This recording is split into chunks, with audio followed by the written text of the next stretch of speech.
estos momentos nadie considera la derrota como una opción. El pensamiento positivo, queridos amigos, tiene un grandísimo poder. Si cruzamos los dedos y nos concentramos, podemos enviar buenas vibraciones a toda esa gente que ahora mismo está votando. Los 22º Juegos Olímpicos de 2014 serán acogidos por la ciudad de Sochi.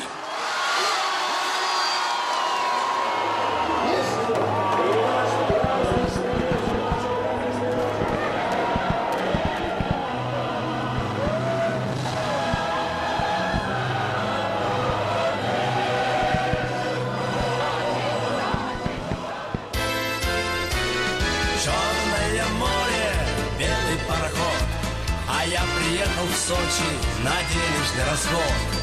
Белые брючки, розовая жизнь. Я знаю эти штучки, карманчик мой, держись. Ой, Сочи, Сочи, Сочи, Сочи, Сочи. Так хорошо, что просто нету мочи. Я был в Майами, на Гавайях, в Ницце, но никогда им Сочи не сравнится. Ла-ла-ла-ла-ла-ла-ла-ла-ла-ла-ла.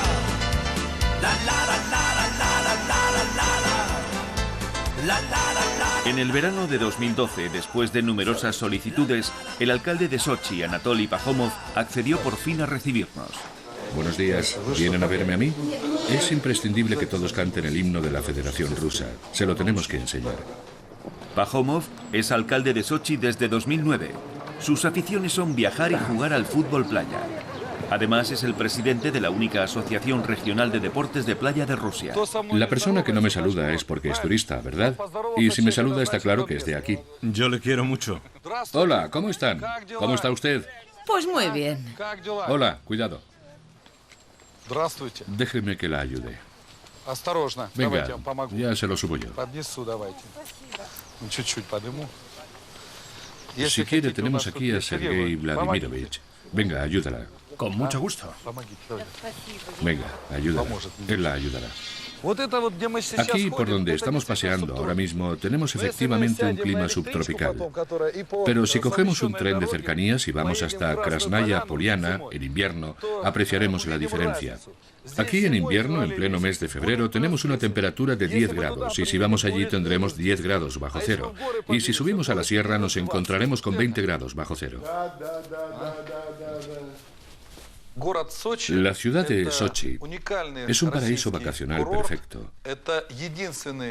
Es el único lugar de toda Rusia con un clima subtropical que se extiende 150 kilómetros por la costa y que además tiene núcleos de población a escasos 50 kilómetros en plena montaña.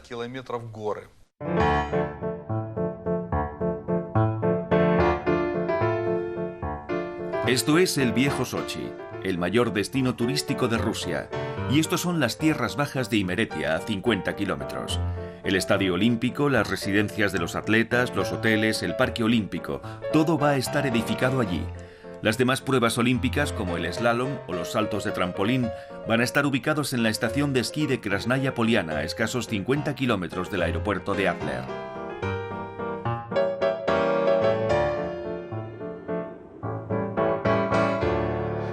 Yo, como nativo de Sochi, me considero conocedor de esta ciudad y les puedo asegurar que elegir este lugar como sede de los Juegos Olímpicos de invierno es un fraude. Rusia es un país invernal y frío. Realmente tienes que buscar en el extenso mapa del país un lugar donde nunca nieva y Putin lo encontró.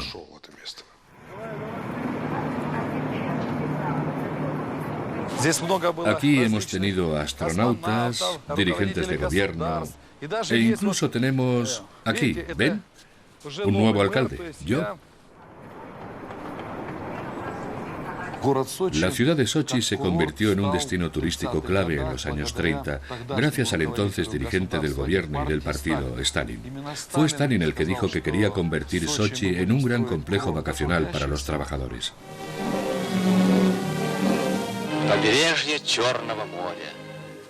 Orillas del Mar Negro. En estos momentos son muchos los veraneantes que llegan. Sochi, el mejor destino turístico de la Unión Soviética. Más de 200.000 personas al año pasan sus vacaciones en los balnearios y casas de reposo de Sochi.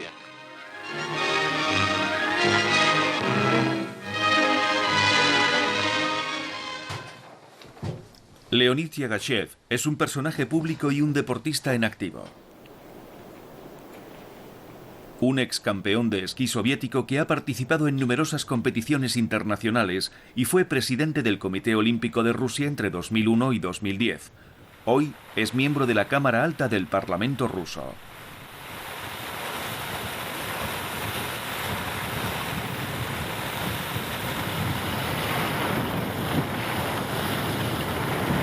El señor Yagashev nos recibe en su propio club de esquí. Hemos presentado la candidatura de Krasnaya Poliana a los Juegos Olímpicos en 2 ocasiones. Obviamente no había infraestructuras, era simplemente una montaña recubierta de bosque, pero perfecta para construir las pistas de esquí y hacerla adecuada para albergar los Juegos Olímpicos. Krasnaya Poliana forma parte de la Reserva Natural del Parque Nacional de Sochi. En el pasado fue famoso su turismo estival, puesto que los deportes de invierno no existían en la época.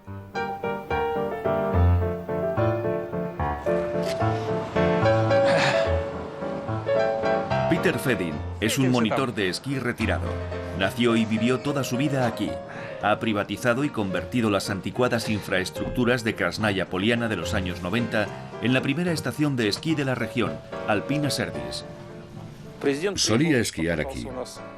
Y cuando fue elegido presidente, Vladimir Putin dijo que fue en esta estación de esquí donde le surgió la idea de presentar la candidatura a los Juegos Olímpicos.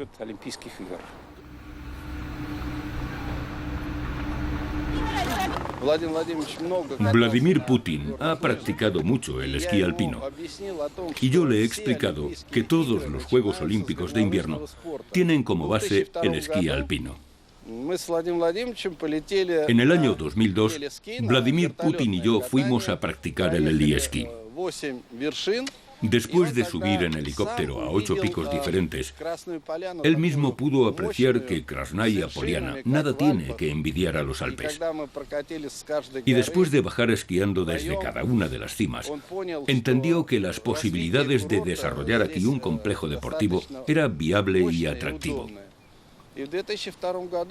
En 2002, reunió a ministros y a representantes del gobierno y dijo algo así: Leonid propone un tema importante. Yo le apoyo. ¿Qué les parece a ustedes?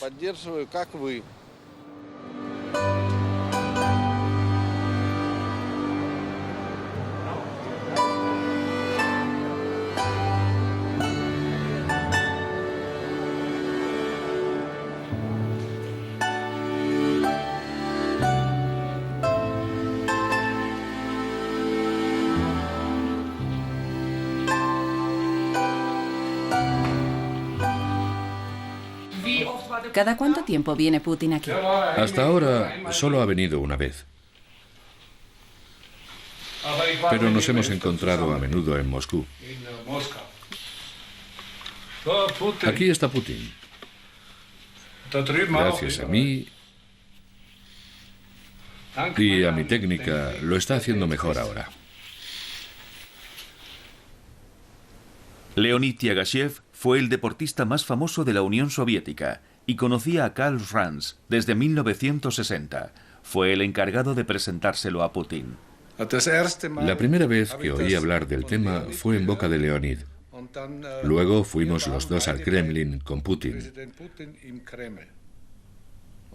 Pensé que Leonid estaba bromeando porque nunca había oído hablar de Sochi. Sabía que estaba en el Mar Negro, pero también sabía que no se podía esquiar allí. El presidente Putin dijo: ven, Karl, vamos a visitarlo juntos. Eso fue lo que pasó. Le pregunté al presidente Putin: ¿está usted seguro de querer celebrar los Juegos Olímpicos en Sochi? Y él contestó: sí, sí.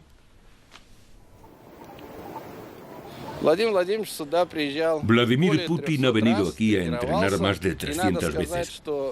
Y hay que reconocer que si hay un especialista en este deporte, tanto por técnica como por afición, ese es Vladimir Putin.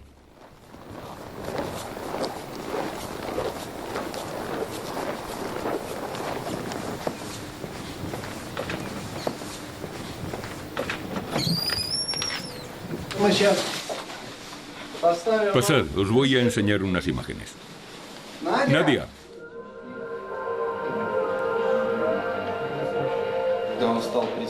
Cuando fue elegido presidente, no solo se ocupaba de asuntos políticos, sino también de su forma física y de sus asuntos personales. Y ahora ya parece que nació con los esquís puestos.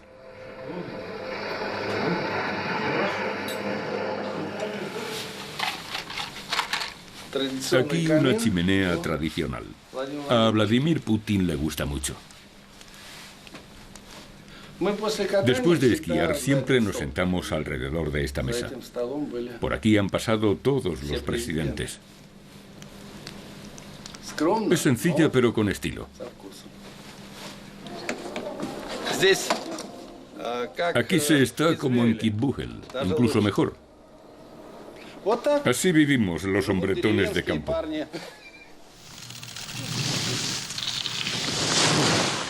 Hola. Vladimir Vladimirovich, ¿qué le parece Krasnaya Poliana? Me parece que el número de personas que practican deportes de invierno aquí va en aumento. Niños, ¿cuántos sois en la escuela? Unos 60. ¿60?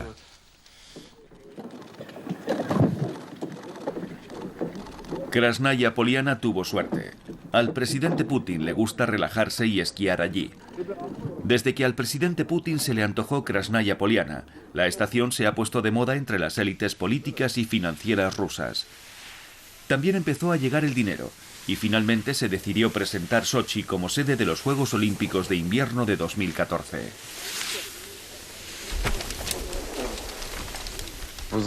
Me llama Zhukov, que era nuestro único viceprimer ministro, y me dice: Slava, esta es la situación, ¿qué hago? Me han pedido que dirija el proyecto. Me dijo: evidentemente, de esto te vas a ocupar tú, puesto que yo era el responsable de deportes del país. Yo le contesté: Sasha, quizás el primer paso no se ha dado en la dirección correcta, pero el reto está claro. Esa es la verdad. Había que hablar con el miembro, o por lo menos con el presidente del COI y con el presidente honorífico Samaranch. Y después del encuentro me dice: Slava, las posibilidades son nulas. Y yo contesto: lo entiendo todo, pero necesito saber por lo menos cómo seguir avanzando. Invitaron a Moscú a todos los miembros más influyentes del COI, todo aquel que tuviese autoridad, una posición o, ¿cómo decirlo?, un ámbito de influencia. No sé, nunca en mi vida había tenido tantas reuniones. Vladimir Putin recibió personalmente a casi todos los representantes del COI. A los miembros de los comités olímpicos de otros países les aseguró que todo estaría listo, todo construido y que nuestro país se lo merecía. Guatemala, última fase de la puja.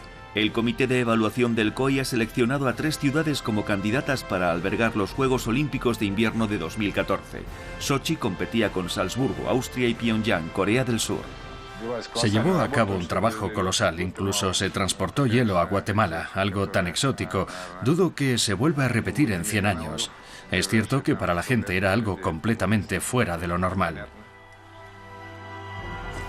Se vivía un ambiente festivo completamente inusual. Invitamos a los miembros del Comité Olímpico Internacional.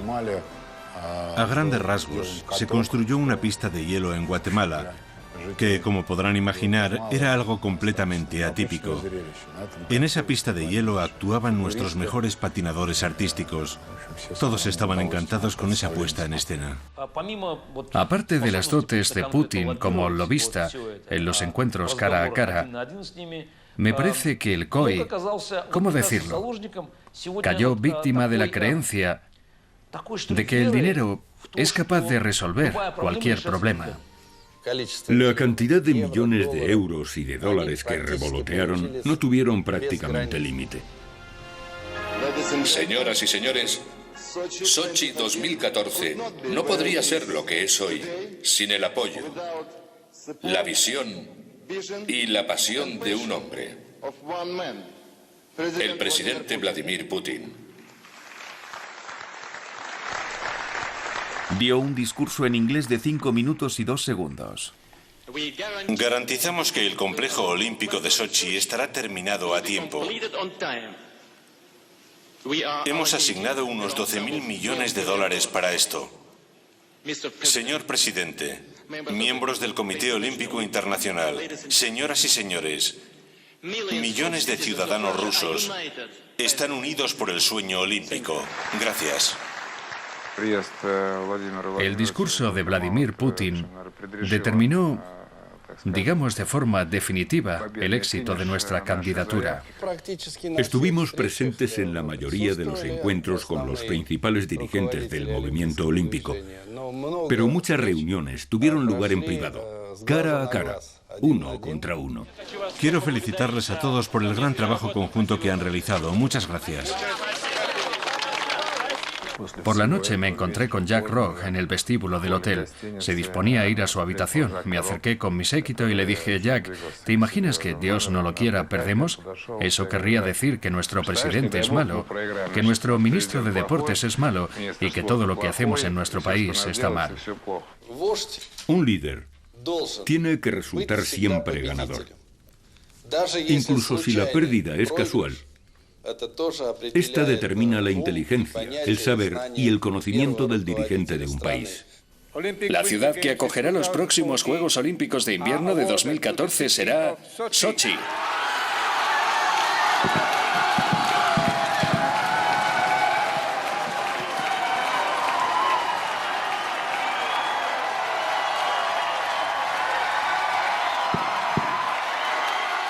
El presidente del Comité Olímpico Internacional entregará la bandera olímpica al alcalde de Sochi, ciudad sede de los próximos Juegos Olímpicos de Invierno.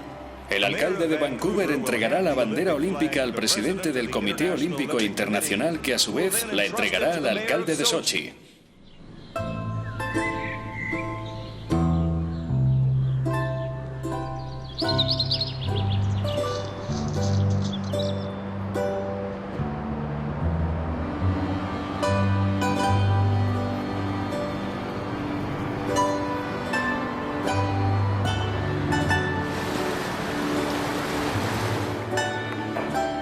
Gabi Buchstaller, gobernadora del Estado Federal de Salzburgo, dijo que Austria perdió contra Sochi.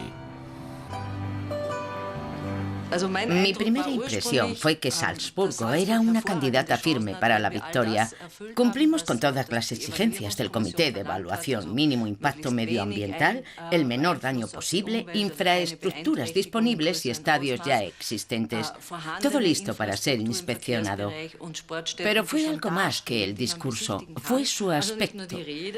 Lo tuve claro cuando supe que iba a venir. Y por un momento parecía que no iba a venir. Seguramente si no hubiese aparecido, el resultado hubiese sido otro. Pero él es demasiado importante para eso.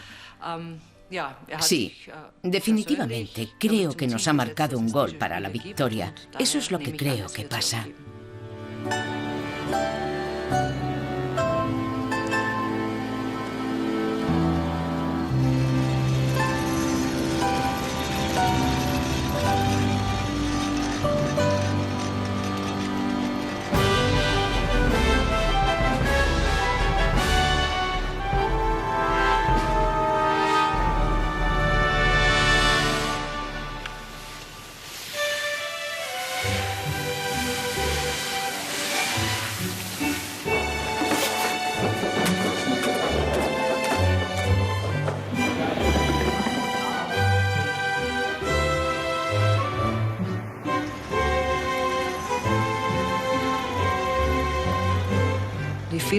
Creo que el COI debería ser más transparente. Decir desde el principio quiénes son firmes candidatos a los Juegos Olímpicos y quiénes no. Así no habría decepciones. Algunos trabajan duro y ni siquiera son tomados en consideración.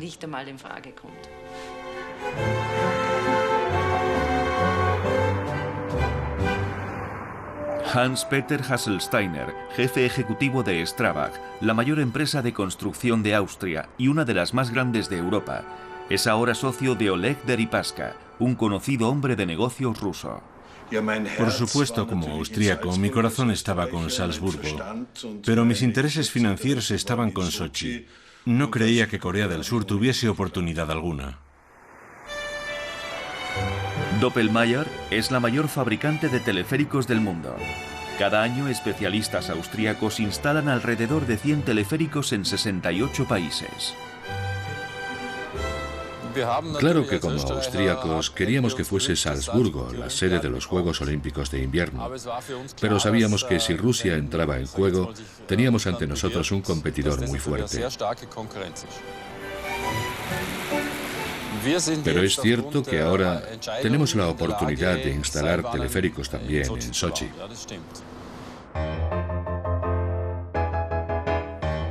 Por tanto, Sochi ganó en Guatemala la puja para albergar los Juegos Olímpicos. Pero veamos dónde se van a desarrollar. En el viejo Sochi no hay infraestructuras. Las pistas de hielo y la Villa Olímpica se construirán en las tierras bajas de Imeretia, a 50 kilómetros de Sochi. A otros 45 kilómetros en las montañas, en la estación de Krasnaya Poliana, se construirán las pistas para slalom, los trampolines y las pistas de bobsleigh. Empieza la cuenta atrás.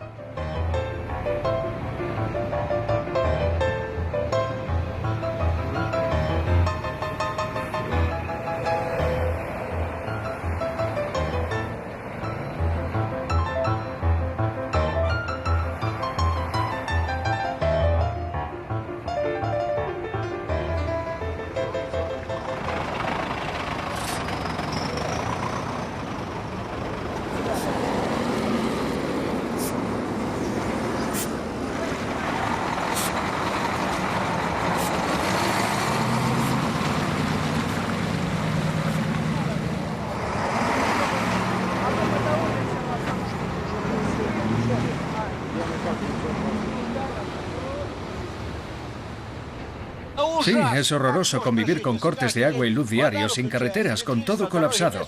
La gente está como perros rabiosos que matarían a la mínima orden. Así avanza la obra. A los constructores les da igual la gente. Si necesitan una carretera, cortan una carretera. Si necesitan agua, cortan el agua en toda la ciudad. Si necesitan luz, nos tienen 3 días a oscuras. Este verano llegamos a los 40 grados de calor y nos cortaban el agua cada 2 por 3. Cuando volvieron a dar el agua, confundieron las tuberías y cuando abríamos el grifo salían aguas residuales. Mire cómo trabajan. Unas 50 o 60 personas y ni siquiera tienen un servicio. Así no se puede vivir. Nadie ha pensado en los que vivimos aquí.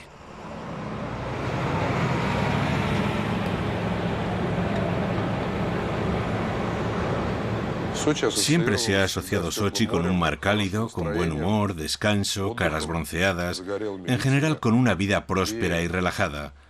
Todo eso ha desaparecido hace tiempo. La ciudad soporta el tránsito continuo de camiones, que tienen que transportar más de 3 millones de toneladas de carga y dañan sin remedio las infraestructuras, además de colapsar el tráfico que ya supera en atascos al de Moscú. Pero a Putin todo eso le da igual. Para él esto es como un monumento que se está construyendo a sí mismo. En el pasado solo había una carretera que iba desde Bosharov-Rushey, el palacio presidencial del viejo Sochi, al aeropuerto. El viejo Sochi, el principal destino turístico de Rusia, está atrapado entre el mar y las montañas. No hay espacio disponible para construir más.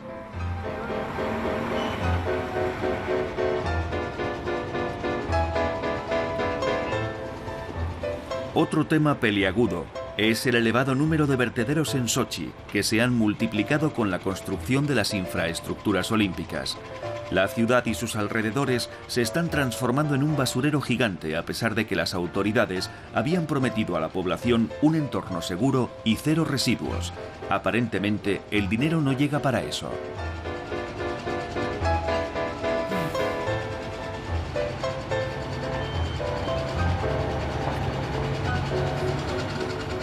Uno de los principales problemas que suscitan quejas masivas de la población son los polígonos basura, que se encuentran en un estado catastrófico, cerca de los cuales es imposible vivir. Ya hemos diagnosticado que es imposible vivir a una distancia de 1 o 2 kilómetros a la redonda de estos basureros. Sin embargo, allí mismo sigue viviendo gente desde tiempos ancestrales. Se necesita espacio para construir carreteras de circunvalación, rascacielos y nuevos hoteles, así que habrá que evacuar a los habitantes de Sochi de sus casas. La gran migración ha comenzado. La ciudad se ha convertido en una trampa.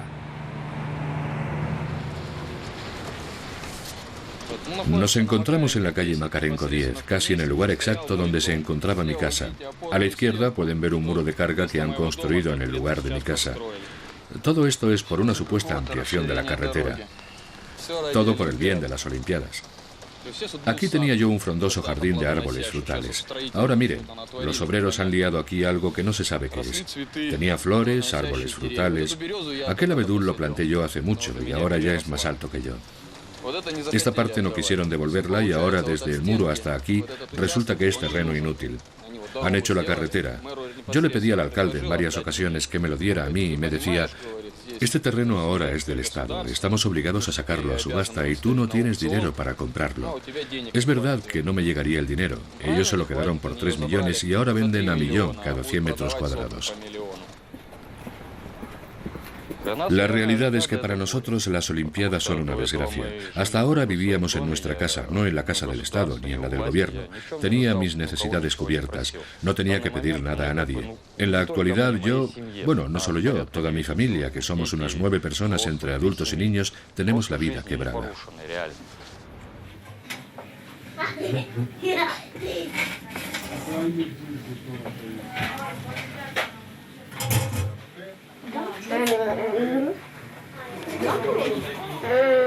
Vadim, la cáscara de plátano no se come.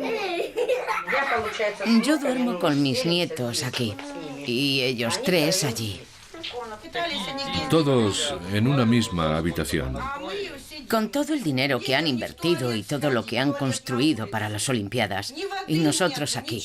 Los niños no pueden ni ir al baño porque está en la calle. No hay agua. ¿Cómo puede ser? 40 años viviendo en la misma casa, en el mismo sitio, y ahora tenemos que ir como vagabundos de casa en casa. Nos tendrían que haber dado otra casa y no lo han hecho. Se les olvidó. En nombre de la Federación Rusa me han convertido por orden del juez en un sin techo.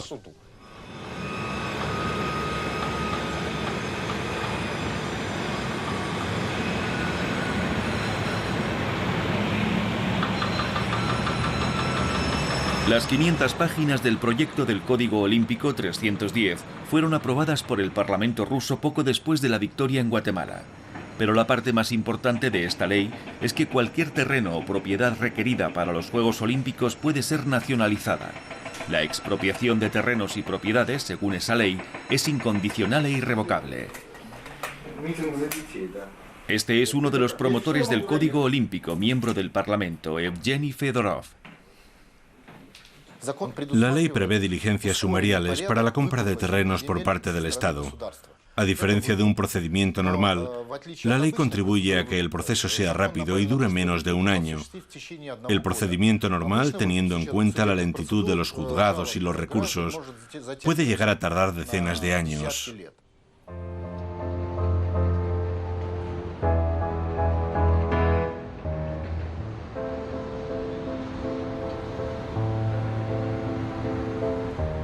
Nos encontramos con Svetlana Kravchenko, reportera de un periódico local vía Internet.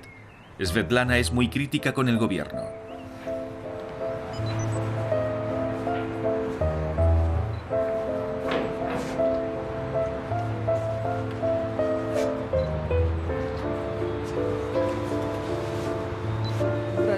Hola. Venimos a ver a los Martinenko.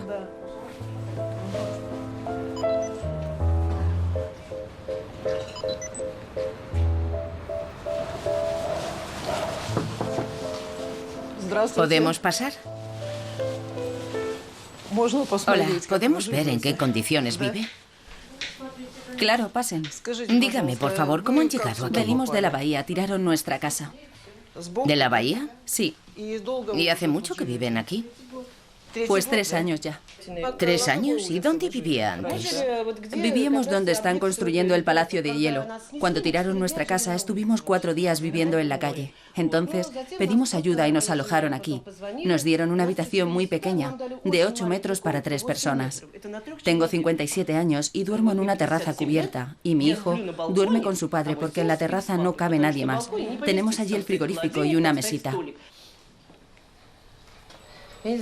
Si le soy sincera, estoy contenta de no tener que dormir en la calle, porque yo ya he aguantado mucho. Cuando tiraron nuestra casa me puse enferma, pero ahora ya pasó. Simplemente no quiero quedarme en la calle y punto. Pero, ¿quién es usted? ¿Con quién estoy hablando? Soy periodista.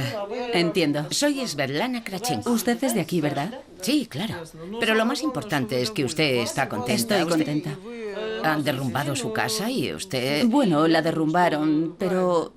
pienso que... Correcto. Correcto no es. Pero si es necesario para las Olimpiadas, es necesario.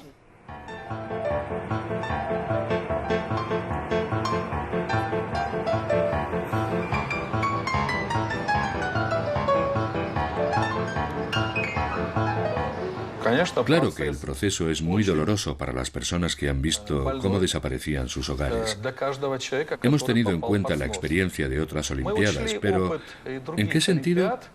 Como dijo Vladimir Putin, estamos construyendo una gigantesca fiesta deportiva para el mundo entero, pero ningún habitante de Sochi tendría que verse afectado.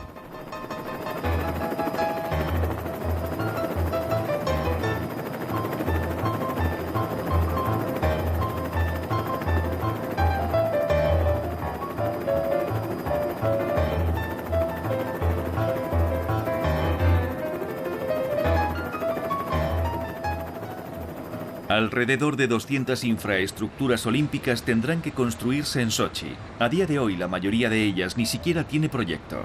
En estas infraestructuras no se incluyen ni las carreteras, ni las plantas de tratamiento de aguas residuales, ni las centrales eléctricas, depuradoras o vertederos.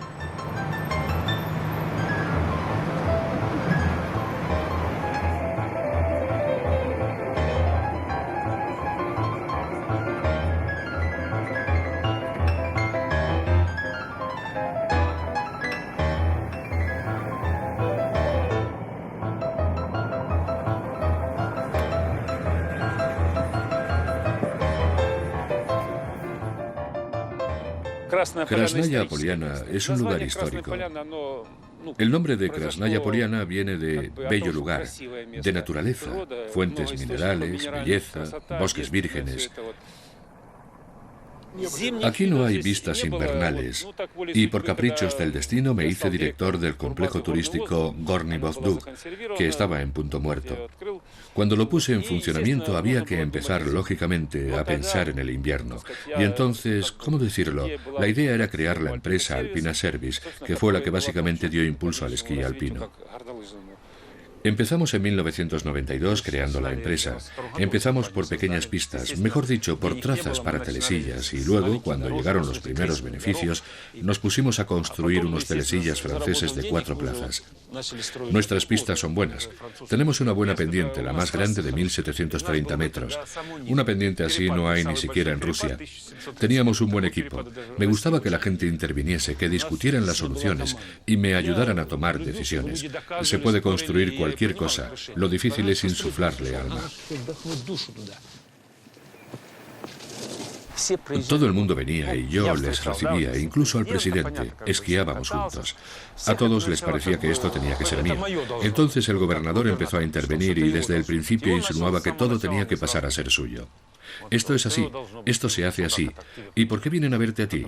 ¿Tú quién eres?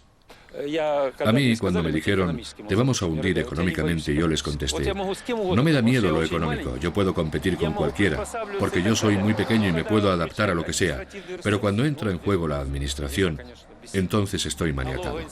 Te mandan todo tipo de inspecciones, de Hacienda, antiincendios, del Ministerio de Asuntos de Emergencia, un montón de organismos controladores que vienen y pueden obligarte a cerrar. Tenemos una resolución judicial de risa que ordena el cierre de Alpina Service por no haber realizado simulacros de maniobras para casos de guerra. Un chiste, un auténtico chiste. Por los muchachos de Krasnaya Poliana, por las chicas, por los de aquí, los lugareños. En un principio estuve luchando durante bastante tiempo, pero luego, cuando salió el nuevo Código Olímpico, de acuerdo con esa ley, en principio luchar era absurdo. Simplemente te lo quitan y ni siquiera tienes compensación. Los terrenos te los expropian sin problema y ni siquiera puedo protestar o denunciar. Lo de no poder denunciar ya es por ley y lo del juicio es lo que diga el gobernador. Has perdido y punto. ¿Juicio? Intenta llevarlo a juicio. Si al mismo vicegobernador, cuando me expropiaba, le dije, pero escucha, que tengo documentos. Y él me contestó, también los tenía Jodorkovsky. Y mira dónde está ahora.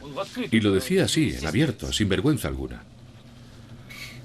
A mí ya me han advertido los polis. Si sigues, harán que se te encuentre con droga o con algún arma. Y claro, entiende que te meten en la cárcel y ya puedes pudrirte allí hasta que resuelvan algo y a saber dónde terminas. Y eso, hemos trabajado 17 años. Lo mejor fue cuando estábamos firmando el contrato con Gazprom. Bueno, ya se entiende que con un descuento. Me han dicho que así o nada. Y cuando estábamos formalizando el acuerdo, el banquero que estaba presente me dijo, sí, ya veo los papeles que presentas, pero veo por tu cara que detrás no hay negocio. Te lo han quitado, ¿verdad? Este hombre lo comprendió enseguida. Llegaron los grandes proyectos que destruyen el negocio privado y es cuando el Estado cogió para sí las riendas de todo.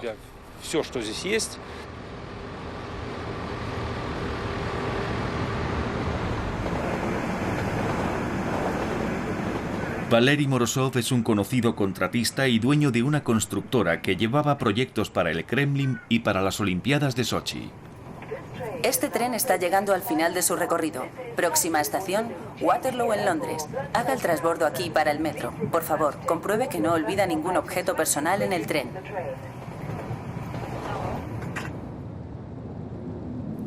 En el Primorsky había un proyecto. Empezamos a construir. Se trataba de un edificio en el balneario Sochi, perteneciente al Departamento de Administración Presidencial. El contrato era de 2.500 millones. El funcionario quería un trozo del pastel, un pellizco. A él un poquito, al otro otro poquito. Yo lo llamo impuesto de corrupción. Tenía que pagarle un 12% y luego otro 5% que logré bajar a 3%. Así que eso iba intrínseco en el encargo. Yo metía dinero de mi bolsillo y al final solté 15 millones de rublos. El esquema era el siguiente. Ese dinero había que ingresarlo en el Departamento de Administración Presidencial. Yo subía al 5º piso, pasaba por delante de seguridad, nadie me preguntaba nada y entregaba el dinero.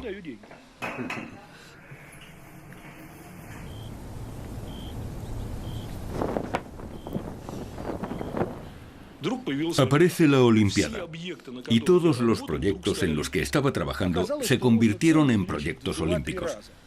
De repente se pueden multiplicar los precios por 2 y por 3. Y al frente de todos los proyectos del Departamento de Administración Presidencial estaba yo. Y cada proyecto era millonario. ¿Qué haces? Pues algo hay que hacer. Me he encontrado muchas veces con Morozov. Era muy goloso participar en lo de Sochi. El pastel era muy grande y muy gordo. Rezumaba grasa. Pero aquí todo el mundo sabe que o te vuelves sinvergüenza como ellos, o te roban. O eres parte o eres víctima. Tú eliges. ¿Qué pasó conmigo después? Y no solo conmigo, sino qué empezó a pasar en Rusia. Pues que el funcionario empezó a sentirse el dueño de todo. Y si pretendía que le pagaran un 12%, pues conseguía un 12%. Y si quería 15%, pues 15%. Y un 30%, pues 30%. Llegó un momento en que pensé que se quedarían con todo y que arruinarían la empresa. Pero siempre piensas que te va a quedar aunque sea un cachito. Morozov está en Londres porque no tiene a quién acudir y decir, soy culpable, he pagado un 15%, pero estoy dispuesto a denunciar a los que exigen un 40%. No viene porque no tiene a quién presentar estas denuncias. Recibíamos amenazas constantes. Te bañarás en sangre, te ahogarás en sangre y cosas parecidas.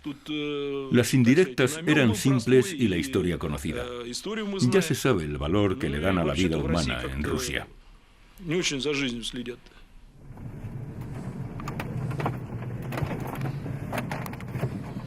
Y al final consiguieron que me marchara. Aunque estuve luchando 3 años en Rusia. Soy el único que, habiendo luchado contra el Kremlin, sigue vivo. Y el único que está en Londres en vez de en la cárcel. Soy la excepción que confirma la regla.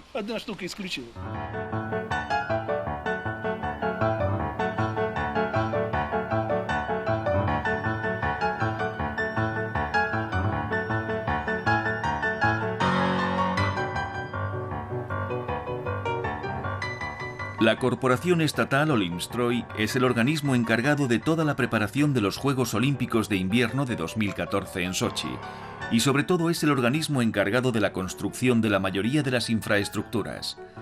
El 96% está financiado por el contribuyente. El Olimstroy es un monstruo que se ha creado temporalmente con un fin. Voy a hacer una comparación para que se entienda mejor. Por ejemplo, en Inglaterra se celebró la Olimpiada en verano, ¿verdad? Es una Olimpiada más grande, pero todo lo llevaba una sola empresa. En esta empresa había 32 personas. Se creó un programa informático que marcaba unas pautas claras de todo lo que había que hacer de principio a fin. Y no solo eso. Marcaba el volumen de trabajo y los precios. En el Olimstroy hay casi 40 departamentos. El número de choferes personales supera a todos los empleados de la firma inglesa. Yo tuve una charla con uno de los funcionarios rusos que me preguntó: ¿y si necesito dinero para, por ejemplo, dar un sobre a alguien? ¿Se está tirando un farol o está bromeando?, pensé. Y le dije, pues muy fácil, añádele un coeficiente del 5%.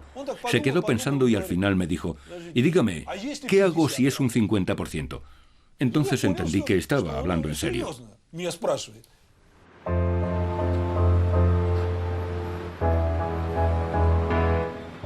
Había muchos rumores sobre la falta de transparencia del Olimstroy. Las concesiones de los proyectos de construcción se otorgaban detrás de altos muros. La opacidad de las cuentas llamó la atención del Tribunal de Cuentas de Rusia, pero nunca se llegó a los tribunales. Se creó la empresa especial Olimstroy, en la que los cambios de directivos eran constantes. Al principio había un tal Vainstock Semyon, que antes de eso había estado a la cabeza del Transneft y ya había dejado su huella por la corruptela en la construcción del oleoducto Siberia Oriental Océano Pacífico. En cuanto comprendió que acabaría en la cárcel de por vida, se fue. Después llegó Kolodyazin, que era el antiguo alcalde de Sochi. Ya entendemos todos cómo. Y llenó las aceras de Sochi con unas piedrecitas cuadradas que pasaron a llamarse como él, Kolodyazin, porque tenía junto a su mujer una fábrica de pavimento que producía estas piedrecitas, y así llenó con ellas todo Sochi. Encima ese pavimento costaba 3 veces más que cualquier otro, incluso traído de Moscú. Y esas Kolodyazin se llevaron otro pico del presupuesto y otra vez no había nada hecho. Y el dinero volvió a desaparecer. Después de Kolodyazin llegó un amigo de Putin llamado Voloev, dueño de la fábrica de cerveza báltica, que también se dio cuenta de que acabaría en la cárcel y se fue. Y ahora hay otro, uno nuevo, que ya ni me acuerdo de cómo se llama.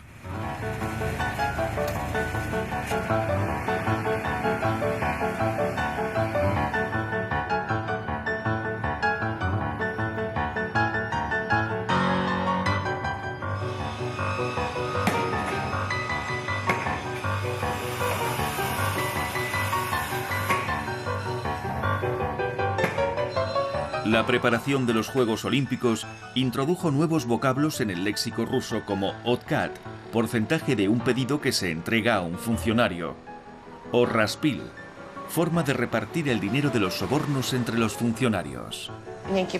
Un proyecto cualquiera llevado por personas dudosas y corruptas se planifica de la siguiente forma. Tenemos 100 millones. De estos 100 millones destinamos 30 a la construcción y para los proveedores. Y los 70 restantes nos los repartimos entre 2 y tocamos a 35 cada uno. O entre 3 y entonces tocamos a algo menos. La carretera que va hasta Krasnaya Poliana cuesta más de 8.000 millones de dólares, de tan solo 45 kilómetros. Por un precio así se puede hacer una carretera de oro macizo de un espesor de 5 milímetros, o incluso de caviar negro. El precio por kilómetro desde el aeropuerto de Adler hasta la Krasnaya Poliana de Putin es de 150 millones de dólares. No hay ninguna así en todo el mundo. A pesar del enorme coste de las carreteras, el problema del tráfico está lejos de solucionarse.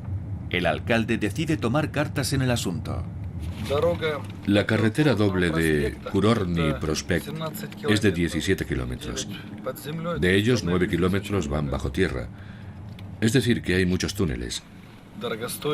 La carretera está siendo costosa, pero muy necesaria. Hemos calculado que esta carretera estará completamente terminada en septiembre de 2013, pero teniendo en cuenta que el día 20 tenemos que celebrar el Fórum Económico, es muy importante que parte de nuestras arterias estén en funcionamiento. ¿Podréis terminar para el día 20? Tenemos planeado terminar el trabajo en el último trimestre de este año. Entendemos que ustedes se rigen por los plazos, pero nosotros necesitamos que los plazos se reduzcan y que el trabajo se acabe un poco antes. Tenemos planeado acabar antes de finales de septiembre. No tiene que ser a finales de septiembre. Tenemos que trabajar más y, aunque sea sudando sangre, acabar para el día 15 de septiembre. El certificado de acabado de obra requiere un tiempo. Pero eso es simple papeleo.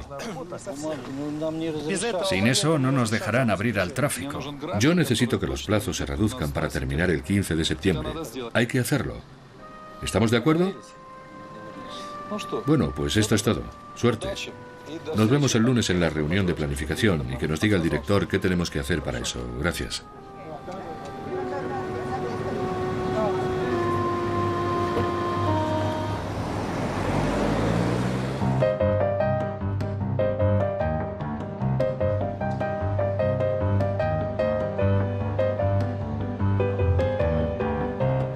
Esto es Rosa Hutor, una estación de esquí privada gestionada por Vladimir Potanin. Antes de la concesión de los Juegos Olímpicos, planeaba invertir en ella unos 250 millones de dólares, pero hasta la fecha ya lleva invertidos 2.000 millones. De ese dinero, 1.600 millones representan el crédito de un banco estatal.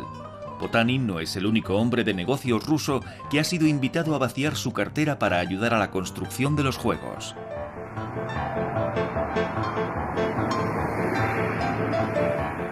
Otros famosos hombres de negocios están pagando de su bolsillo la construcción de un aeropuerto internacional, además de un puerto y de la Villa Olímpica. Virtualmente todos los grandes hombres de negocios rusos están participando en el gigantesco proyecto e invirtiendo miles de millones de dólares. Los funcionarios calman a los contribuyentes, insistiendo en que la mitad de los costes sean asumidos por inversores privados. De lo que no hablan es de cómo concede los créditos a estos inversores el banco estatal Nasheconombank, ni de cuáles son las garantías del gobierno.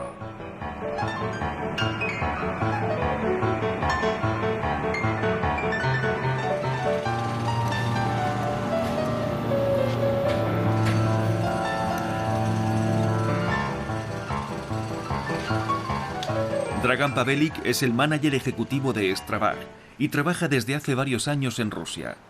Estuvo en la construcción del Olympic desde el principio. Estamos ahora construyendo la Villa Olímpica en Sochi. Antes de eso, terminamos de renovar el aeropuerto. Lo hemos reamueblado y preparado para los Olímpicos. Ahora estamos centrados en la Villa Olímpica. Es realmente una obra gigantesca. Está formada por 330.000 metros cuadrados que deben estar acabados en menos de 2 años. Sí, claro que primero construimos el aeropuerto. Es verdad, se me había olvidado. Construimos el aeropuerto. Construimos alguna otra obra pequeña. No recuerdo bien qué. El aeropuerto sí merece la pena mencionarlo, y la Villa Olímpica también. No hablo del volumen de ventas por un tema de principios. Digamos simplemente que al final de la fase de construcción habremos construido 40 proyectos en Sochi.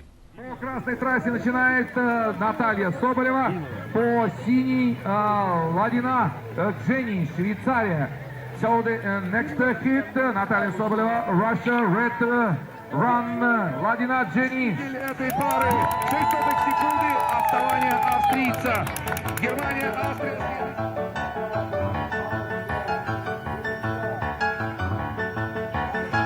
Muchos eventos deportivos pilotos se celebraron en 2012 en las pistas olímpicas de la estación Rosa Hutor. Estos eventos incluyeron varias pruebas de la Copa de Rusia de esquí alpino y de la Copa del Mundo de esquí alpino masculino y femenino. En 2013, la Copa Mundial Femenina de Esquí Alpino, combinada con la competición supercontinental de esquí libre, tuvieron que ser canceladas por inclemencias climatológicas. En total, alrededor de 800 atletas han participado en competiciones organizadas en la estación de Rosa Hutor.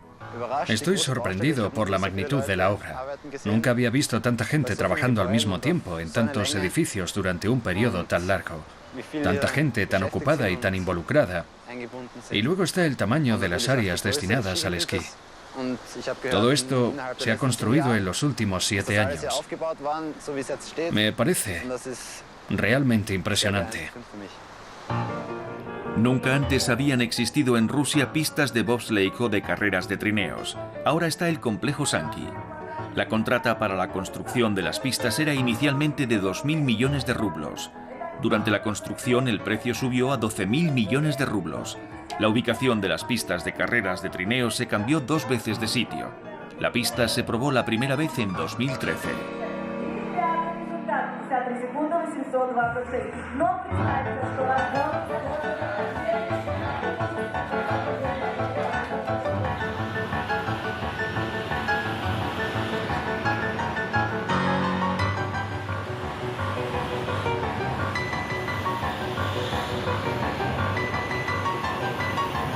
En enero de 2011, la recién construida pista de esquí en Krasnaya Poliana falló estrepitosamente el examen de prueba. Tanto la carretera de acceso como la rampa empezaron a hundirse. Tal y como era de esperar, la ubicación elegida para la construcción provocó el fallo. Unas condiciones geológicas adversas y el alto riesgo de corrimiento de tierra se hicieron patentes. La solución fue dejar de tener en cuenta estos factores, y las obras siguieron adelante como si nada. Numerosos pilares adicionales se instalaron para poder sujetar la rampa. Pongamos que ahí no se pudieran poner los trampolines. Construir el acceso sería caro, extremadamente caro. Además, es un terreno muy inestable. Geológicamente es un terreno muy malo. Era imposible. Allí al lado, sin problema, se podría construir todo. Se necesitaba que vinieran especialistas e hicieran un estudio exhaustivo de las condiciones geológicas y luego tomar una decisión. Pero había que resolver el tema deprisa y corriendo. Pues venga, aquí mismo, como si esto fuese una maratón. Yo lo considero simplemente poco profesional. No creo que lo tengan listo para las Olimpiadas. Creo que son conscientes de ello, pero siguen intentándolo. En diciembre de 2012 se consiguió celebrar una competición piloto en la estación. Después hubo que derrumbar de nuevo la rampa por los mismos problemas de corrimientos de tierra. El presidente Putin intervino entonces. El retraso para la apertura final es de 2 años y pico. Sí, 2 años. ¿Y a qué se debe? Se debe al incumplimiento del antiguo contratista. ¿Y quién fue el contratista anterior? El antiguo contratista es el dueño de Krasnaya Poliana. ¿Y quién es? Era el camarada Vilalov. Bueno, ¿y el camarada Vilalov a qué se dedica ahora? Se ocupa de unos complejos turísticos. Buen chico. ¿Y de qué más? No sé de qué más. ¿Dónde trabaja Vilalov? Vilalov es el vicepresidente del Comité Olímpico. ¿Vilalov, vicepresidente? ¿Y un vicepresidente del Comité Olímpico de un país se encarga de una obra así? Yo no estuve allí personalmente, pero considero al señor Putin como un hombre que presta mucha atención a los detalles, como una persona inteligente que parece interesarse por las cosas.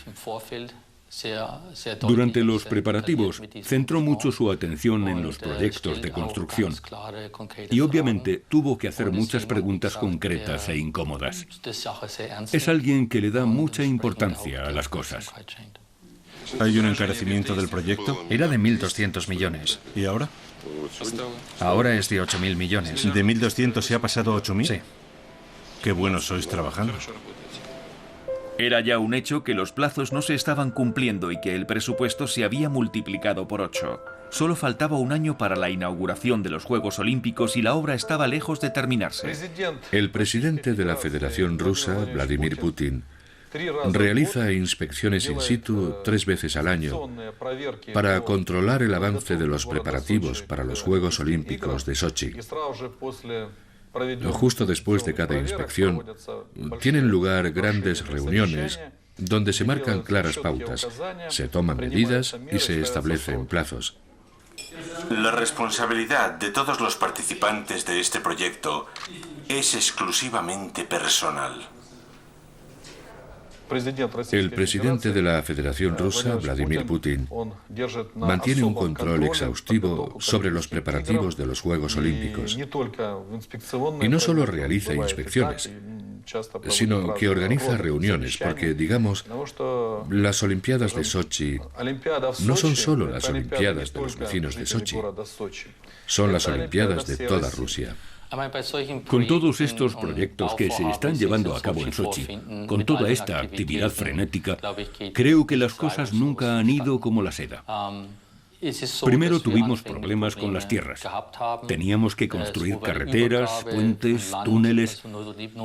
Además teníamos un problema geológico, los corrimientos de tierra.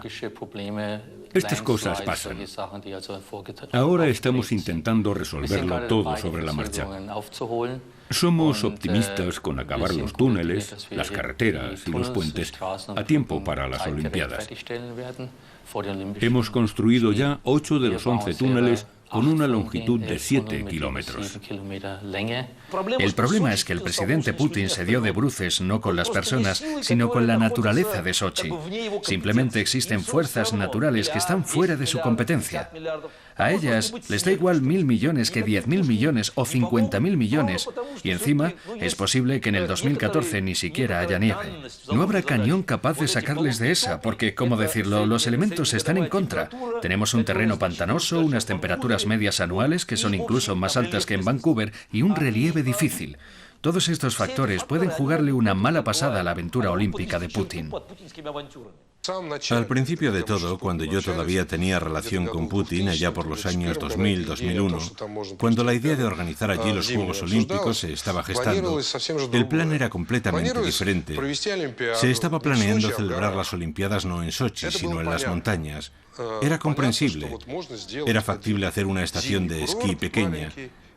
Pero cuando empezó a ser evidente que en Krasnaya Poliana no había sitio para construir estadios, entonces resultó que la mitad de la Olimpiada tenía que transcurrir en un lugar con clima subtropical. Y no solo era en Sochi, sino que era en el lugar más cálido de Sochi, el Valle de Imeretia. Es el lugar más cálido de toda Rusia. Nunca hay nieve allí.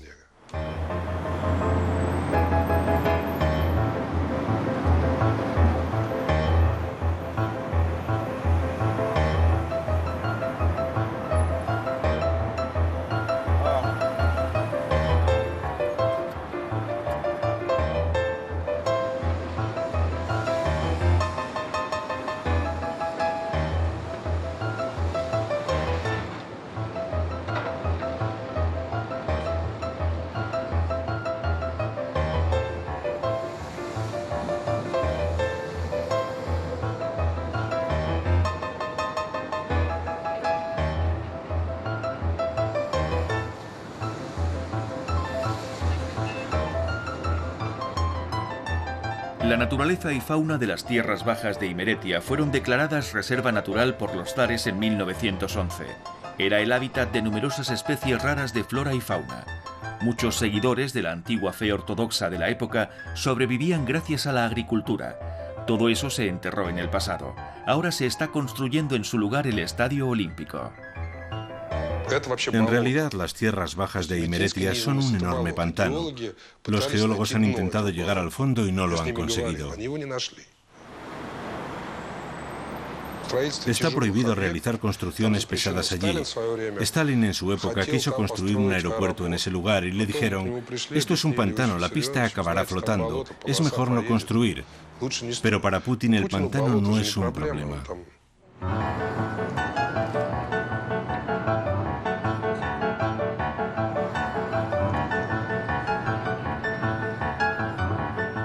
Para una obra de esa envergadura fueron necesarias muchas toneladas de cargamento.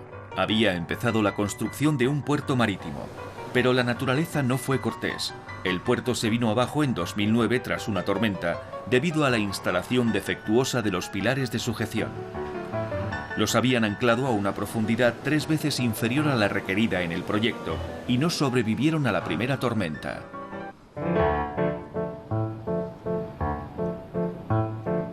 El puerto estaba medianamente acabado, pero era demasiado tarde. Como dice el famoso proverbio, más vale prevenir que curar. Mientras tanto, era necesario el transporte de mercancía por tren. Así se improvisó la construcción de una vía de tren desde el centro del viejo Sochi. Ahora el puerto está completamente vacío. Los inversores perdieron todo su dinero, ya que el puerto fue construido con capital privado de un conocido hombre de negocios, Oleg Deripaska.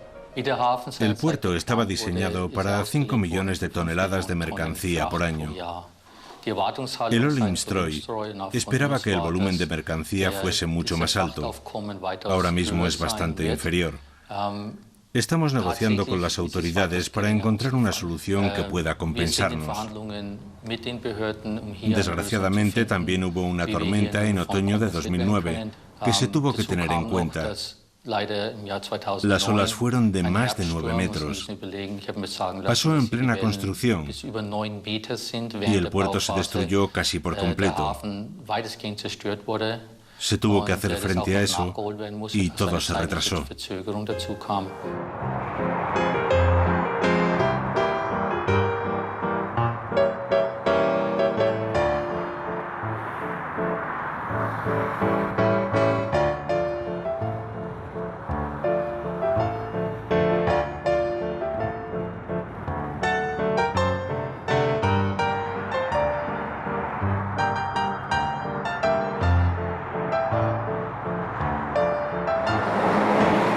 El nombre del río Emsinda significa loco. Es el río más largo de Rusia de los que desembocan en el Mar Negro y abastece de agua potable a toda la ciudad de Sochi. Hoy es la nueva autopista que une el aeropuerto con la estación de esquí Krasnaya Poliana. Los atletas olímpicos no pueden esperar. Estamos en la entrada hacia Krasnaya Poliana. A mi espalda se encuentra la obra. Aquí habrá un túnel bastante grande con una vía de tren. Esta es la carretera. Aquí se está construyendo todo en el cauce del río, porque al principio se intentó construir en la orilla izquierda del río, pero eso sería lento y supondría un gran volumen de trabajo. Vladimir Kimayev es un miembro del Consejo del Observatorio Medioambiental del Cáucaso del Norte y es presidente del Consejo de Sochi del partido Yabloko. Es un categórico opositor a las Olimpiadas de Sochi. Esto no tiene precedente. En toda la construcción mundial nunca se había dado el caso de que el cauce de un río se destine para construir algún tipo de carretera. Ni para coches, ni para trenes, ni para nada. Y nosotros aquí tenemos las dos cosas. Aquí antes había un río, formaba parte de la naturaleza, ¿verdad? Ahora el río es industrial, no natural. Ya lo podemos excluir como factor natural. Y eso que el río no se ha manifestado aún, porque hemos tenido casos... Yo mismo he sido testigo de cómo el río crecía, se desbordaba y se llevaba por delante los puentes y sembraba la desgracia.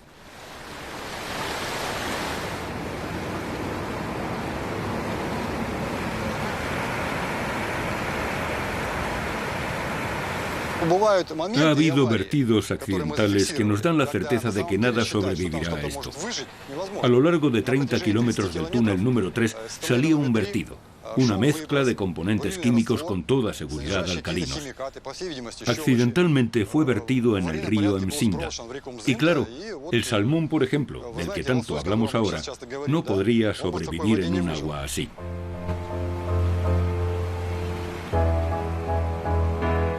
La destrucción del río Emsinda llevó a un vergonzoso acuerdo basado en las recomendaciones del Programa de Medio Ambiente de las Naciones Unidas y firmado por los responsables del proyecto olímpico.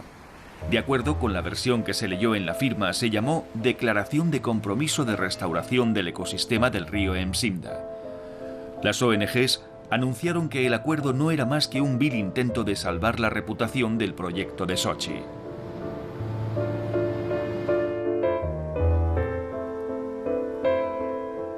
Konstantin Sipko es senador y presidente de la Sociedad Rusa de Preservación de la Naturaleza. El problema del río Emsimda es probablemente el más grave y uno de los primeros problemas que llamó la atención de los ecologistas, que enseguida vieron que la construcción de una carretera y una vía dañaban de una forma drástica el río Emsimda. El problema está ahí y el daño ecológico está hecho. Las medidas que se están tomando para reparar el daño no aseguran que se devuelva el río a su estado inicial. La naturaleza es complicada. Hay que llevarse bien con ella. No hay que ir en contra de ella. Hay que ir con ella, de la mano.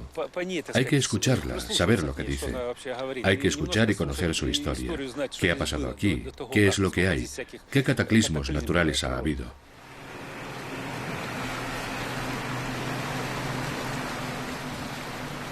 Para los habitantes de Sochi, esta carretera es innecesaria.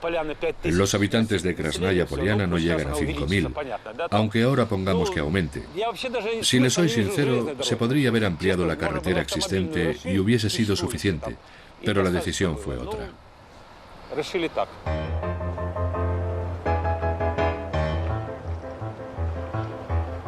¿Cómo es posible que Rusia, famosa por sus duros inviernos, no haya encontrado un lugar mejor en todos sus vastos territorios para albergar los Juegos Olímpicos de Invierno que una región con clima subtropical? Solo puede haber una explicación. Justamente por ser una región con clima subtropical dentro de un país gélido, el paisaje es único y los precios de los terrenos extremadamente caros. Obviamente, el beneficio que estos terrenos pueden dejar es muy grande, incluso con la ya famosa ausencia de ley de Rusia, con la que simplemente se consigue que todo sea más fácil y más rápido. Todo se hace bajo el amparo de un proyecto ambicioso y la causa de fuerza mayor que lo acompaña. Las cosas ocurrieron de la siguiente forma. Sochi era una ciudad con viviendas envejecidas. Era imperativo reconstruirlo. Hemos intentado respetar la arquitectura de los edificios más antiguos y emblemáticos. Y así tenemos nuestras callecitas y cuando las engalanemos, en cuanto les hagamos un lavado de cara, pongamos las aceras bonitas, plantemos unas flores, pues estará todo sencillamente maravilloso. Yo creo que nuestra ciudad entrará en la selecta lista de las ciudades con mejor nivel y calidad de vida. Y todo eso a pesar de que hay obras por todas partes. Y con obras así, encima nos ponemos a construir carreteras, que claro, son necesarias.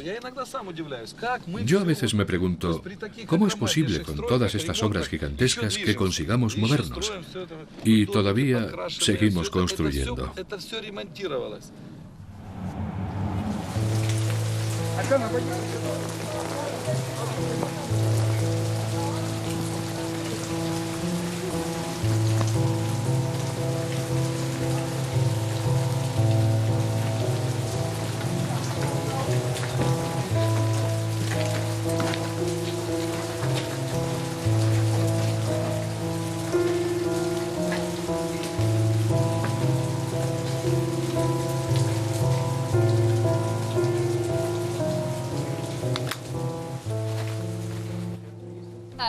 Esto es otro proyecto olímpico. Una estación para 220 autobuses. A 100 kilómetros del Estadio Olímpico. En 2007, este terreno fue donado a las estructuras federales. Como se trata de un terreno federal, pretendían excavarlo. Luego resultó que seguía viviendo gente, y aunque lo más fácil era reconocer que la obra era ilegal, según un decreto del año 2007, se estableció la fecha de demolición. Yo personalmente, junto con mi esposa, he invertido dinero aquí. Tengo casi 75 años, estoy jubilado, y ahora que no sé cuánto tiempo me queda por vivir, me van a dejar tirado en la calle. Junto con mi familia voy a ser un sin techo. Somos sin techo, no estamos empadronados en ninguna parte. La ley se estuvo gestando durante 2 años y al final cogió forma gracias a la opinión de la gente. Quiero subrayar que es una ley que otorga más derechos a la gente a la que se le compra que una ley estándar, donde todos los derechos son para el gobierno. Es una ley que se posiciona a favor del ciudadano. Ha tenido un coste adicional sobre el presupuesto de más de 10.000 millones de rublos. Eso hay que entenderlo también. Esta ley es particularmente benévola con el ciudadano. Por aquí, en algún sitio estaba mi casa. Por aquí, la cuarta más o menos. Por allí, donde acaba lo marrón, allí estaba. Aquí estaba mi chalet y allí el suyo. El mío lo tenía acabado al 80 o al 90%. Solo me faltaba poner el linóleo en el suelo y el papel pintado. Era mi casa. Y todo eso no se lo han llevado para la Olimpiada. Todo esto nos lo han quitado para construir vivienda nueva y especular, ganar dinero. Decenas de miles de personas se han visto afectadas por las Olimpiadas. Decenas de miles. Vinieron los alguaciles. Nosotros estábamos aquí desde primera hora de la mañana. Empezaron a, ¿cómo decirlo?, a preparar el terreno. Gritábamos y venían a por nosotros los antidisturbios, las fuerzas especiales y la policía. Yo me tiré debajo de una excavadora y me sacaron. Y yo no tengo dónde ir. No tengo dónde. Me lo han quitado todo. Le voy a ser sincero. No ha habido ni una sola obra en los años 2009-2010 en la que haya pasado que la gente dijera desde el principio: sí, estoy de acuerdo con la demolición de mi casa. Y hubo protestas, pero había que convencerles. Si echan un vistazo al mapa de Rusia, enseguida distinguirán qué terrenos son los ideales para la privatización y la posterior creación de zonas de alto standing para la oligarquía rusa. La Olimpiada es simplemente una excusa para realizar esta privatización más rápido. Si miran el mapa, la vista recaerá indudablemente en la región de Sochi. Por supuesto, esta forma tan loca y absurda de arrebatar los terrenos es una muestra más de cómo satisfacer el apetito de los funcionarios locales. Existe la sensación, seguramente en la mente de los funcionarios y en la de algunos dirigentes, que bajo el manto de las Olimpiadas se puede hacer otro tipo de proyectos que no entran dentro de los olímpicos, pero que pueden esconderse tras ellos a favor de unos intereses comerciales.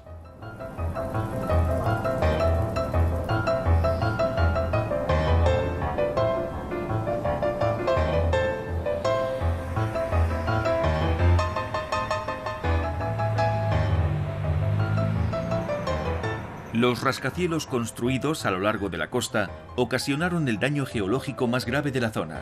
En la mayor parte de la costa ya no se podrán ver los tan típicos y acogedores balnearios con sus fachadas únicas y su arquitectura de mediados del siglo XX. Ahora unos horribles rascacielos de formas fálicas han ocupado su lugar y los precios de sus apartamentos están por las nubes. Pero la verdad es que todavía no se han vendido. Nadie los compra.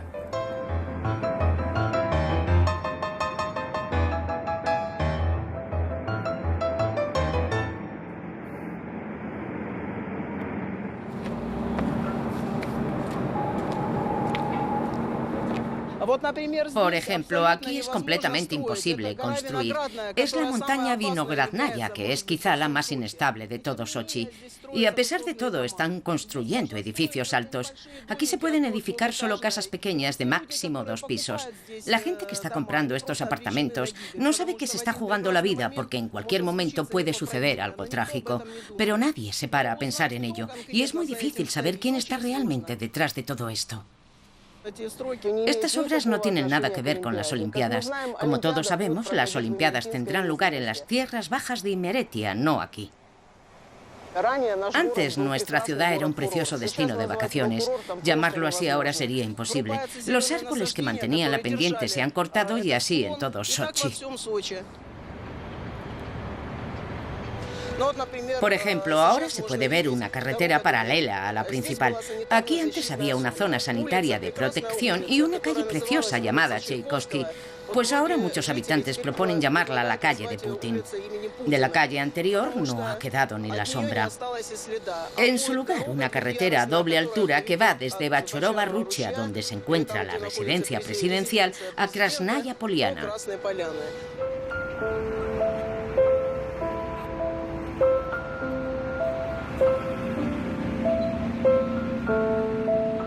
Es muy difícil filmar aquí. Las construcciones recuerdan a las bases militares y es prácticamente imposible conseguir una cita con cualquiera de los altos funcionarios encargados de los Juegos Olímpicos de Sochi. Hemos contactado con todos los funcionarios y hombres de negocios involucrados en las Olimpiadas y siempre hemos obtenido la misma respuesta: no tienen tiempo para esto. Hemos pasado años de intentos, escrito cartas a 3 directores generales del Olimstroy, al presidente del Comité Olímpico de Representación Dmitry Chernyshchenko, al adjunto del primer ministro Dmitry Kozhak y mucha más gente encargada de las Olimpiadas, pero nadie tenía tiempo para nosotros.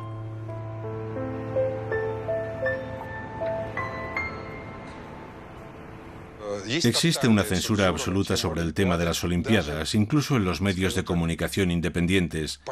Casi que todo el que intenta entender o analizar el tema de las Olimpiadas es, digamos, duramente perseguido. Te citan para una declaración, luego te provocan, te involucran en algo. ¿Entiende? Entonces trabajar es muy difícil. Mi coche lo tienen fichado. Por eso hay veces que simplemente me bloquean el paso con cualquier excusa. Me registran. Enséñanos la documentación, abra el maletero. Me han pinchado las ruedas. ¿Pero qué haces? Eso es parte de su vida. Sí, es el diálogo democrático normal. ¿Qué vas a decir? El método de transporte más seguro del mundo es el scooter. El tema de Sochi hace tiempo que es un tabú. Se ha convertido en un tema prohibido, porque lo abarques como lo abarques es un problema.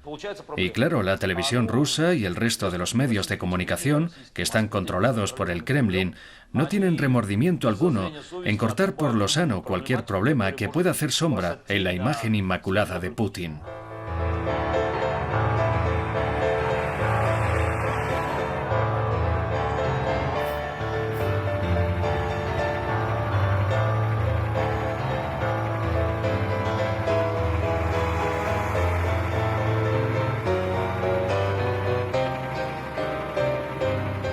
Hay rumores constantes sobre los miles de millones de dólares que se han gastado en la preparación de los Juegos Olímpicos de Sochi.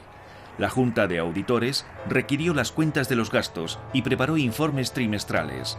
Pero estos informes están clasificados como oficiales. El único dato que trascendió en febrero de 2013 fue que el Olimstroy admitió que el coste de la organización de los Juegos Olímpicos había superado el presupuesto inicial de 15.500 millones de rublos. Es una cantidad enorme, pero solo supone el 1% del total, y cuesta creer que el coste de la corrupción y sus sobornos haya costado solo un 1% del presupuesto. ¿Cuál es el presupuesto para las Olimpiadas? Esa pregunta no se ha hecho nunca. El Poder Ejecutivo no puede hablar en su nombre. Solo habla en nombre del Ministerio. Por eso las palabras están acotadas. Un paso en falso y lo pagas. Aquí todo sigue igual. Todo está delimitado. Claro está que es difícil calcular costes a 7 años vista. Es difícil. Pero, claro, una vez más, todo eso se queda dentro del país. Dar con la cifra exacta es imposible, porque es verdad que nosotros hacemos frente a un sistema en el que la corrupción ha dejado de ser un problema para pasar a ser parte integrante del mismo sistema. Y las cantidades de dinero entregadas simplemente se pierden en el pantano. Son literalmente engullidas por el barro. Este mismo fango lo componen los funcionarios que absorben cualquier cifra de dinero. Da igual qué construyas o cuándo o cómo. El dinero siempre por adelantado. La falta de cualquier control sobre los gastos ha convertido la organización de los Juegos Olímpicos en un pozo de oro dentro de este fango para el funcionariado. Porque Putin dice primero 12 y luego 30. ¿Se imagina qué cantidades de dinero simplemente se tiran sobre la mesa? Y es cierto que controlar eso es completamente imposible. En un primer momento, Putin anunció que el presupuesto era de 12.000 millones de dólares. Eso fue en el año 2008, quizá en el 2009. Y a mí ya en ese momento me pareció una cantidad estratosférica, porque las Olimpiadas de Vancouver costaron 2.000 millones, las de Salt Lake City otros 2.000 millones, las de Turín también 2.000 millones, aunque en este caso de euros. En otras palabras, de 2.000 a 2.500 millones sería aceptable, pero 12.000 era una pesadilla. El presupuesto crece continuamente. Estuve durante mucho tiempo preparando este encuentro con ustedes y encontré una cifra. Las Olimpiadas de Invierno de Sochi van a costar unos 45.000 millones de dólares.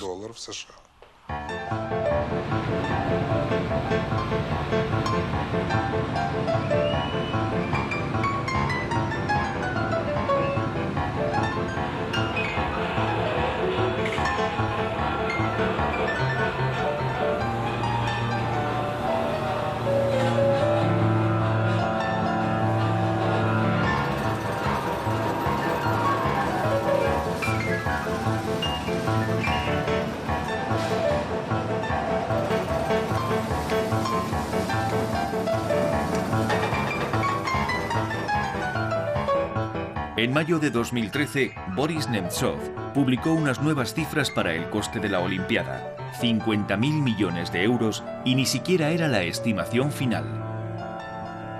Las Olimpiadas se acercan, la cuenta atrás prosigue. Los estadios y las pistas son las construcciones más avanzadas, casi todas están ya terminadas y la mayor parte de ellas han pasado los test de prueba. Sin embargo, otras obras han sido abandonadas. No habrá un Sochi Golf Club ni un centro médico y probablemente tampoco un puerto olímpico.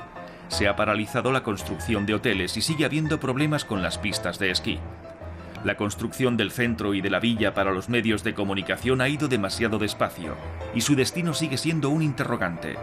Para los inversores, más que un negocio, las Olimpiadas han sido una carga. Tome, llévelo usted. Todo esto es privado. Y la gente que lo ha comprado está muy motivada para terminarlo. Porque es necesario terminarlo. ¿Y hay gente que no quiere hacerlo? Claro, pero para eso está la ley número 310. Todas las obras tienen que estar terminadas para finales de este año. Trabajamos día y noche y los habitantes de Sochi nos ven y nos respetan. Somos unos funcionarios diferentes a sus ojos, porque estamos juntos en esto. Todas las incomodidades de las obras las hemos vivido juntos. Todos hemos vivido en zanjas y hemos estado sin luz.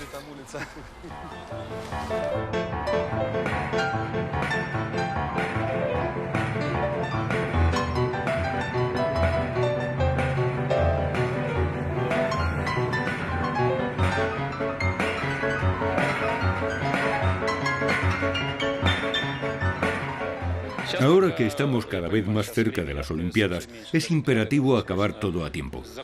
Todo lo demás ha pasado a segundo plano. Será interesante ver cómo irá todo una vez que acaben las Olimpiadas. Para mí también será interesante ver cómo se desarrollan las cosas.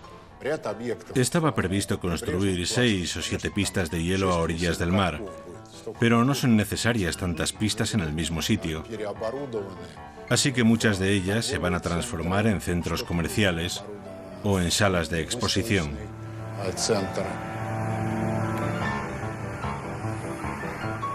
El área de esquí es fantástica. Realmente se puede hacer slalom aquí. Tiene potencial para convertirse en una gran estación de esquí. Creo que los turistas austríacos podrían venir a esquiar a Sochi si los precios fuesen atractivos y la gente los pudiese afrontar. Por lo que he podido ver, es muy caro pasar unas vacaciones aquí. Pero las pistas de esquí, los remontes y los hoteles son de excelente calidad. Así que recomendaría este lugar, sin dudarlo.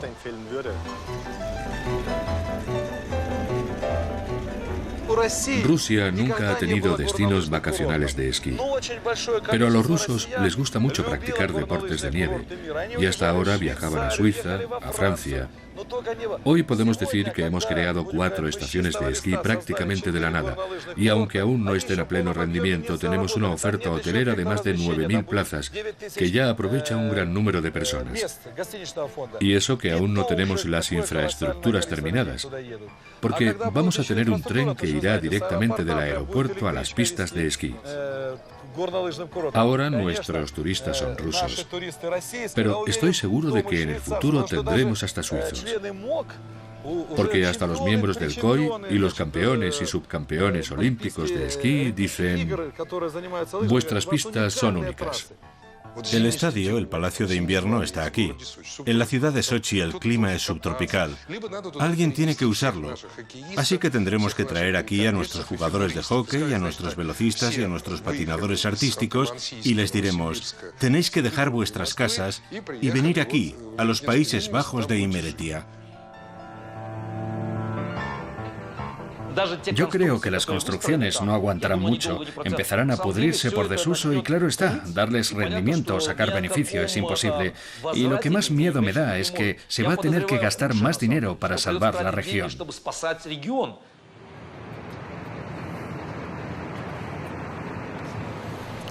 Yo suelo comparar Sochi con algunas de las partes más remotas de Bregenzer Wald.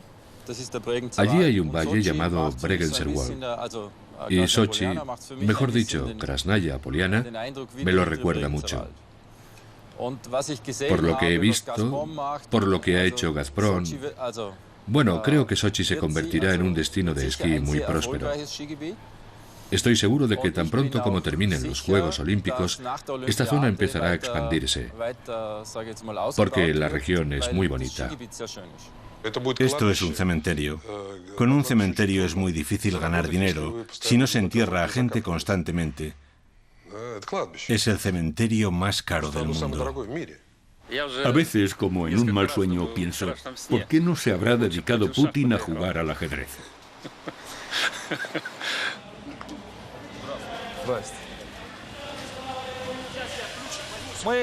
Hemos creado, junto con Vladimir Putin, junto con el gobernador de Krasnaya Poliana, una región para el descanso y disfrute de las personas. Y el dinero que se ha gastado en ello, el gobierno, la región, la ciudad, es para y por las personas. Ahora nuestra ciudad es un parque. Es un parque para descansar, no para la corrupción. Por eso todo lo que se dice de la corrupción a mí me duele.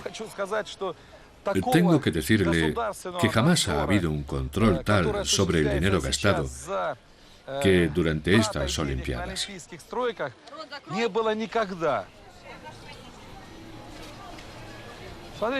Mire la cantidad de gente que hay en el paseo marítimo y en los parques. Si esto acaba siendo más atractivo que el mismo Cannes, será porque aquí se está mejor que en Cannes, ¿no?